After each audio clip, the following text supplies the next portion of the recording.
humayo ng banatag sa gitna ng ingay at pagmamadali. At tandaang may kapayapaang matatagpuan sa katahimikan. Hanggat maaari ng walang pagsuko, makipagkapwa-tao.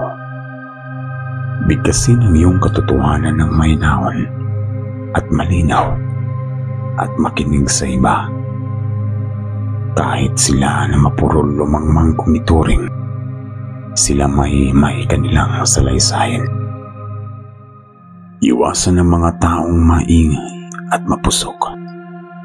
Sila'y nakakayamot ng diwa. Kung iambing mo ang iyong sarili sa iba, maaaring mawalan ng kabuluhan at maging masaklap ang iyong kalooban, pagkat laging mahigit at mababa kaysa sa iyo. Masiyahan ka sa iyong mga nabatid, gayon din sa iyong mga hangarin.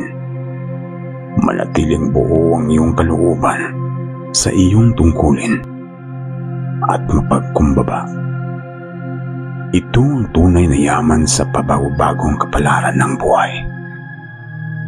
Maging maingat sa pagkikipagkalakalan, pagkat ang mundo'y batbat ng panlilin lang. Subalit huwag hayaang makapulag ito sa anumang kabutihang taglay ng bawat biyaya. Maraming nagpupunyagi para sa mga adikayang dakila, at sa lahat ng dako, ang buhay ay puspos ng kabayanihan.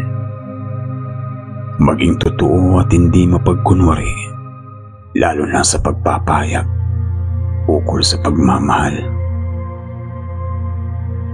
Huwag maging sakim sa pag-ibig, pagkat sa gitna ng kawalan at kalungkutan, kailan may muling sisibol at nabubuhay itong tulad ng mga damo.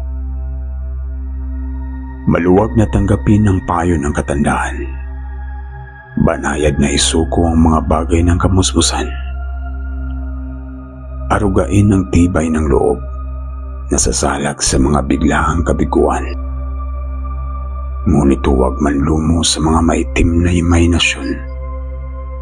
Maraming takot ang dulot ay pagod at kalungkutan. Sa kabila ng nakakabilib na disiplina, maging mabuti sa iyong sarili. Anak ka ng sanlibutan, tulad ng mga punong kahoy at bituin. May lugar ka rito sa mundo. At malinaw man sa iyo o hindi, walang duda, ang sanlibutan ay naglalahad ayon sa nararapat.